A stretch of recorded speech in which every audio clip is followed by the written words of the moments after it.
Good morning, everyone. We are a student from the Pedagogy of National and Foreign Language program Aronemi, and today we're going to talk about developmental stages in children, Vygotsky and Piaget.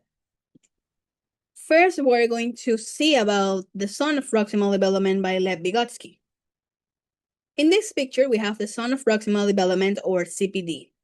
Here, Vygotsky explains that there are three levels: the things learners can already do on their own, the things they can do with some support, and the things they can do yet even with help. The middle area, the CPD, that is in blue, is the most important because it's where real learning happens. With the guidance and encouragement of a teacher or a more skilled partner, students can reach higher levels. What makes this concept special is that it's dynamic. It changes depending on each learner, and it also shows how collaboration is essential for Now progress. I will explain scaffolding, one of Vygotsky's most important ideas. Scaffolding means the temporary help that a teacher or a peer gives to the students. With this support, a student can do tasks that they cannot do alone. Step by step, support is reduced until the student can work independently. For example, a teacher can start at a student and let the student finish it like, "This is mine," and the student says, "Book." And reading, the teacher may read together with the class first, and then the student read by themselves.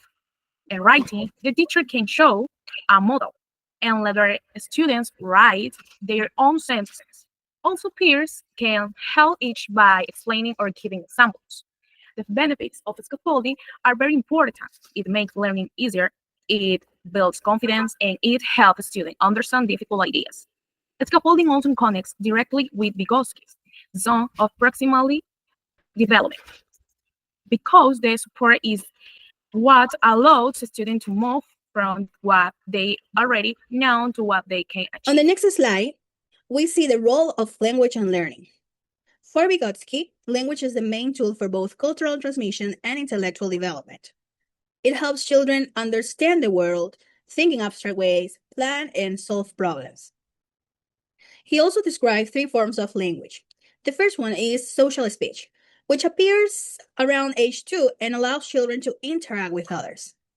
Then comes private speech around age 3, when children talk to themselves to guide their actions. And finally, we have the inner speech around age 7, which becomes silent thinking that helps with reasoning and planning. So, Vygotsky shows us one more time that learning is not only individual, but also social. And both guidance and language play a fundamental role in a child's development.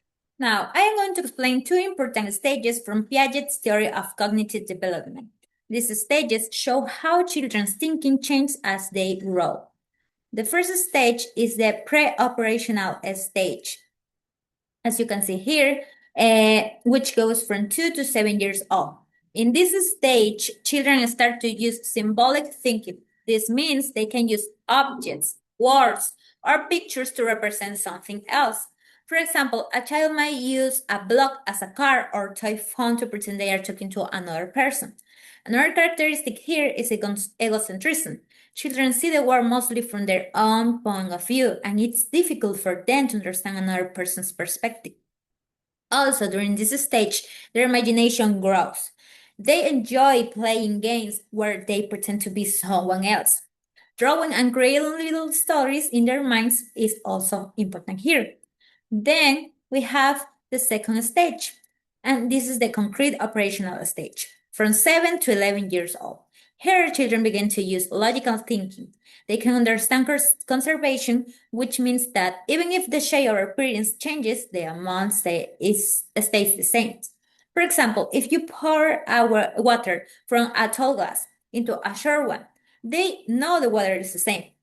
Also, they learn classification and seriation. In classification, that is the ability to put objects into groups, like sorting toys by color or shape.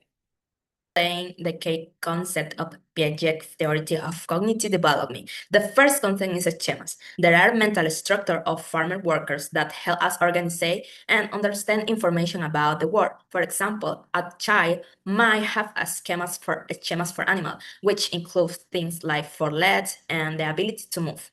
Next, we have assimilation. Assimilation happens when new information is adapted to an existing schema without changing it. For instance, if a child already knows what a dog is and then sees a bigger dog, they can easily recognize it as still being a dog. This shows how children use what they already know to make sense of new situations.